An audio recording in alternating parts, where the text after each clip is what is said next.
Fashion કરવી તે એક અજ્ઞાની હલકટ માણસ છે. ઇજ્જતના કાકરા કરવા મૂર્ખ ગણાય છે.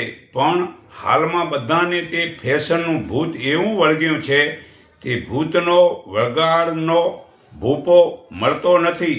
અને જે ભૂતના વળગાડના કાઢનાર ભૂપો છે પણ તેમની પાસે તે ભૂત વળગાડવાળાનું દુઃખ દૂર કરવા કોઈ જતું પણ નથી. તે વળગાડ કાઢવાની કોઈને ફિકર પણ લાગતી નથી. તેથી તેવા ભૂત જેવા માણસોનું વધારો થતો જાય છે. તેથી બધા ફેશનમાં ફસાણા. તેથી તે બીજાની ફેશન ઉપર નફરત કરતા નથી, પણ જે પહેલાંના જમાનામાં મહેનત ઈમાનદારીવાળો, ભલે મેલા તૂટેલા કપડાંવાળો હોય છતાં તેને આબરૂવાળો, સજ્જન અને મોટો સારો માણસ માનવામાં આવતો હતો. પરંતુ આજે એવું વેદ જ્ઞાન રહ્યું નથી. ત્યાં હવે તે સજ્જનનો કોઈ ભાવ પૂછતું નથી. ઉપરથી જે 2 નંબરનો ધંધો કરતા હોય, બેમાની કરી, છેતરીને, દગો ફટકો ચોરી કરીને જે ધન ભેગું કરે છે તેને હાલના અજ્ઞાની વધુ સારો અને વધુ માન સન્માન આપે છે. જે પહેલાંના જે સજ્જનો વેદ જ્ઞાની વધારાના ધનને લોકોના કલ્યાણમાં વાપરતા હતા, હાલમાં ઊંધું થઈ ગયું છે કે જે લોકો કલ્યાણમાં વાપરતા નથી અને બીજાને છેતરીને પોતે તથા કુટુંબને ફેશનમાં ફેરવી નાખ્યા છે. તેથી તેઓ એશ આરામ, મોજ શોખ, મોંઘા કપડાં, સૂટ બૂટ, ઘડિયાળ, ગાડી, બંગલો વગેરેના ધન વાપરે છે. તેમાં સ્ત્રીઓ તો અમુક તો જાણે સિનેમાની અભિનેત્રીઓ બની છે. તેનો જન્મ વાંચી ગીતા અધ્યાય 1 શ્લોક 14-15માં પશુ પક્ષી વૃક્ષ વનસ્પતિમાં જ થવાનો છે. છતાં જે સિનેમા વગેરેમાં અભિનેત્રીઓ બને છે તે તો ફેશનમાં ધન કમાવાની ખોટી લાલચમાં પડીને બીજાને બગાડે છે. પણ આપણે પોતાના ઘરમાં રહીને ફેશનથી ધન કમાવવું નથી તો પછી ફેશન કરવાની જરૂર જ નથી. સમજો કે અગર તો આપણને નંબર પણ એ જ ગીતા અધ્યાય 14-15 મુજબનો પશુ પક્ષીમાં થવાનો નક્કી જ છે, સમજી લો. અને લગ્નમાં જાનૈયાનો તો એવો ઠાઠમાઠ હોય છે કે તેઓ કોઈક મિલ માલિક કે મોટો ઓફિસર કે રાજા હોય તેમાં ફેશન કરે છે. તેમાં વળી જે સાચે મિલ માલિક કે ઓફિસર છે તે તો બરાબર, પણ અમુક તો દેખાદેખીમાં ધન ઉછીનું વ્યાજે લઈને જે ફેશનના ભૂત વળગ્યા છે તે તો દેવું કરીને અથવા બેમાની કરીને છેતરીને કોઈકને પાસેથી રૂપિયા ઉછીના લઈને પાછું આપવાનું મતલબ કે ટાળે રહ્યો. આ સાલ નહીં દેવાય, બીજી સાલ નહીં દેવાય, વર્ષો મતલબ વીતી જાય ને છેવટે પડતે દેતો જ પણ નથી. પણ છતાં એવા ભૂત જેવા અમુક મળ્યા છે. તેવા ફેશનમાં મોજ શોખમાં ચારિત્ર તથા સ્વભાવ બગડે છે. જુઓ, ગાંધીજીએ એક બાઈ સ્ત્રીને સામે બેસી રેલવે ટ્રેનમાં કહ્યું હતું કે બેન, તમોને કપડાં સાફ અને પૂરા પહેરવા જોઈએ. તે બેન બોલી, શું કરું બાપુ, મારી પાસે એક જ સાડી છે, તેમાંથી અડધી પહેરું છું અને અડધી કપડાં ધોઈને તેને સૂકવું છું. આપ જ બતાવો કે હું કેવી રીતે મારી મર્યાદા પૂરા વસ્ત્રોનો ઉપયોગ કરું. ગાંધીજીએ વિચાર કર્યો ને તે બાઈની ગરીબી હાલતની વાત સાંભળી આંખમાં આંસુ ભરાઈ આવ્યા. ત્યારે બાપુ બોલ્યા, જે આપણા ભારત દેશમાં આટલી હદે ગયેલી ગરીબી છે ત્યાં મારે આજથી ફેશનમાં રહેવું જ નથી. એવું કરીને તે બાપુએ પ્રતિજ્ઞા કરી કે આજથી મારે એક જ ધોતી પહેરવાનું હું પ્રતિજ્ઞા લઉં છું. હું મરતા સુધી કે ભારતના સર્વે મનુષ્યો આઝાદી અપાવી પછી બધા પૂરા કપડાં પહેરશે તો જ હું પૂરા કપડાં પહેરીશ. બીજું જુઓ, હજરત મોહમ્મદ તે પોતાની પુત્રી ફાતિયાને મળવા ગયા. તેમના ઘેર તે પુત્રીએ કિંમતી વસ્ત્રો અને આભૂષણ પહેરી તેમને મળવા સામે દોડી દરવાજા પાસે આવી તો હજરત મોહમ્મદ દુઃખી થયા અને ત્યાંથી પાછા વળી ગયા. ફાતિયા પિતાના હૃદયની વાત ફેશનની સમજી ગઈ.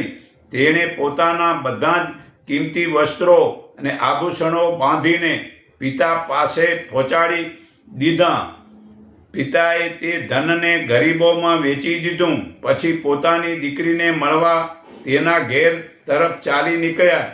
જુઓ, ઇજ્જતવાળા લોકો હલકા માણસને મળવા ખુશી નથી અને વળી એવા વ્યસનને ફેશનવાળાને નોકરીમાં પણ રાખતા નહોતા. કારણ કે માલિક એવું વિચારે છે કે એનો પગાર તો વ્યસન અને ફેશનમાં મોજ શોખમાં જ વપરાઈ જશે. તેથી એના છોકરાને શું ખવડાવશે અને એને હું રાખીશ તો તે કાં ઉપાડ માગશે ને કાં આ કંપનીમાં જરૂર ચોરી કરશે. તેમને સજ્જન લોકો રાખતા નહોતા, પણ અત્યારે મોટા ભાગના માણસો કામચોર થઈ ગયા છે. તો હવે ન છૂટકે એવા વ્યસનવાળા અને ફેશનવાળાને રાખવા પડે છે. કારણ કે હવે બધા માણસો મતલબ કે જે છે ને કામ છોડી દીધું હોય. આજથી 50 વર્ષે ગમે એવા શ્રીમંત માણસ હોય તો પણ કામે જતા હતા. અરે ભાઈ, હું આ લેવા પટેલની એક બાઈને પૂછ્યું, તું મજૂરી આવો રહી? તો કે હા. તારા પિતા કેવાય? તો કે મારા પિતાની આફ્રિકામાં 2 સુગર ફેક્ટરી હોય અને ચાર્ટર પ્લાન્ટથી આવે જ આવેરા. તો આવા મતલબ કે જે શ્રીમંત જેને 2 આફ્રિકામાં સુગર ફેક્ટરી હોય અને ચાર્ટર પ્લાન્ટથી મતલબ કે જે છે ને એક ફેક્ટરીથી બીજે ફેક્ટરીને ઘરે જતો આવતો માણસ એટલો શ્રીમંતની છોકરી તે મજૂરી આવે. અને અત્યારે તમામ મોટા ભાગના માણસો જે છે ને એને તો કામ છોડી દીધું હોય, પણ જેના જે પરિસ્થિતિ નથી એવાએ પણ કામ છોડી દીધું છે. તો આવું જ સ્ત્રીઓની જે વ્યસનમાં અને ફેશનમાં 2 પ્રકારનું કારણ હોય છે. કાં તો એમના ઘરમાં બેમાનીનો રૂપિયો આવે છે અથવા એમનું ચારિત્ર તથા સ્વભાવ હલકા છે. આ કારણે જ બીજી કોઈ કુલીન મર્યાદાવાળી સિલવાન મર્યાદાવાળી અને ઇજ્જતવાળી નથી, બલકે તેમની ઇજ્જત જે ફેશનવાળી બહેનોને ઘટાડે છે અને ફેશનની આર્થિક તંગી જે ભોગવે છે છતાં દેખાદેખીથી ફેશન છોડતા જ નથી. તો આ શાસનતંત્રની ભૂલને કારણે અને એક વેદ જ્ઞાન જીવનમાં ઉતાર્યો નથી. તો આવા પ્રમુખ ને મંત્રી 5-5 વાર 3-3 વાર ના મતલબ પ્રમુખ ને મંત્રી બને ને એના જ ઘરમાં વ્યસન ને ફેશન છૂટે જ નહીં. તો આવા વ્યસન ફેશનવાળા પહેલા મંત્રીને પ્રમુખ જો એમના ઘરમાં ફેરવે ને કાયદા જો કાઢે તો જ આ વ્યસન ફેશનથી મુક્ત થાય. અને વ્યસન ફેશન છૂટે તો જ આ સુખ શાંતિ અને માણમાં પરમાત્માનું જ્ઞાન ભક્તિમાં આનંદ થાય. આ મનુષ્ય અવતાર મળ્યો છે તે વાર મળવાનો નથી. 84 લાખ જૂનીમાં ફેરી ને આ મનુષ્ય અવતાર મળ્યો છે. તો ભાઈ, આપણે દિવસભર પોતાની ફરજ મુજબનું કામ કરો ને સાંજ સવાર ભગવાનની ભક્તિ કરવા માટે ધ્યાન ધરો. આ સુરતાને જે આ આત્મા એટલે આ શસ્ત્રચક્ર કે આ આજ્ઞાચક્ર કહેવાય. આ આજ્ઞાચક્રને પહેલાં 72 કલાક નાકમાં આવતા જતા શ્વાસમાં રાખો અને પછી આ સુરતાને નાભીમાં લઈ જાઓ. ભાઈ, અમૃતનો ખજાનોમય આપણા આ શરીરમાં પડ્યો છે. આ તમારે નાકે ડાબે બાજુથી પેલો શ્વાસ લો અને જમણે કાઢો અને જમણેથી લઈને ડાબે કાઢો તો સુષુમ્ના નાડી ચાલુ થશે. એના વડે તમે થોડા મિનિટમાં સારું જ્ઞાન પ્રાપ્ત કરશો. અને તે શરીરમાં શોધવાનું છે. તો દરેક મનુષ્ય આ જ્ઞાન પ્રાપ્ત કરવા પોતાની ફરજ મુજબનું સાદું જીવન જીવે તેને પાપ લાગતું નથી. ગીતા અધ્યાય 4:21 પુરાવો છે.